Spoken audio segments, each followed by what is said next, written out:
আজ আপনাদের সাথে দুধ চিতইয়ের একটি রেসিপি আমি শেয়ার করব। আমি এখানে 1.5 লিটারের মতো দুধ নিয়েছি। দুধ নিয়ে দুধটা ভালোভাবে ঘন করে আমি জাল দিয়ে নিয়েছি।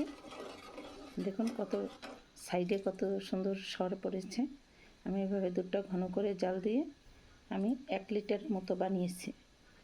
আসসালামু আলাইকুম, কেবি ব্লগসে সবাইকে স্বাগতম। আপনারা কেমন আছেন? আশা করি সবাই ভালো আছেন। আমরাও আপনাদের দয়ায় অনেক অনেক ভালো আছি।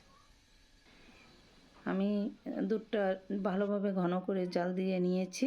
এবার আমি শিরা আগে থেকেই আমি গুড় জাল দিয়ে শিরা বানিয়ে রেখেছিলাম, আমি সেঁকে নিয়েছি ভালোভাবে। এবার আমি দুধের সাথে মিশিয়ে দেব। আমি শিরাটা ঢেলে দিলাম,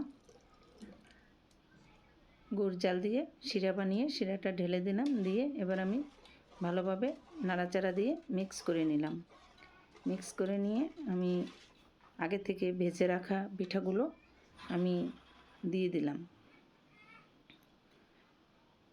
দেখেন কত সুন্দর পিঠাগুলো।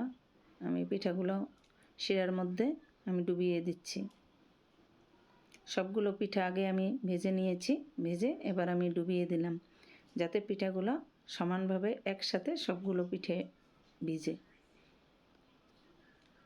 সারা রাত আমি পিঠাগুলো রেখে দিব। রেখে দিয়ে একেবারে রসে টইটুম্বুর হয়ে যাবে পিঠাগুলো। খেতে অসাধারণ হয়েছে।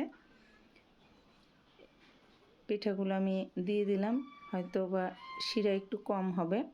আমি আর একটু দুধ জাল দিয়ে রেখেছিলাম চিনি দিয়ে। আমি পাতিলটাও ছোট হয়ে গেছে, আমি আর একটা পাতিল চেঞ্জ করে আমি উপরে থেকে দুধের শিরাটা আমি দিয়ে দিব। আগে থেকে দুধ জাল দিয়ে রেখেছি, একটু চিনি দিয়ে আমি দুধটা দিয়ে দিব। দেখেন এই পাতিলে আমি চেঞ্জ করে নিয়েছি, দুধ দিয়েছি উপরের থেকে ঢেলে। কত সুন্দর হয়েছে। আমি সারা রাত এভাবে ঢেকে রেখে দিব। সকালবেলা আমি আপনাদের পিঠা খেয়ে দেখাবো কীরকম হলো। দেখুন কত সুন্দর হয়েছে পিঠা। সকালবেলা আমি পিঠা বেড়ে নিচ্ছি। এবার আমি একটা পিঠা কেটে খেয়ে আপনাদের দেখাচ্ছি কীরকম হলো। অনেক সুন্দর হয়েছে খেতে, একেবারে সম্পূর্ণ পিঠাগুলো ভিজে টইটুম্বুর রসে ভিজে। এই যে কত সুন্দর, একেবারে একটুও ভিতরে কোনো শক্ত রয় নাই, নরম সফট, অনেক সুন্দর হয়েছে। আমার ভিডিওটি যদি আপনাদের ভালো লেগে থাকে লাইক করবেন, শেয়ার করবেন, আমার চ্যানেলটি সাবস্ক্রাইব করে আমার পাশে থাকবেন। আপনাদের অনেক অনেক ধন্যবাদ। আল্লাহ হাফেজ।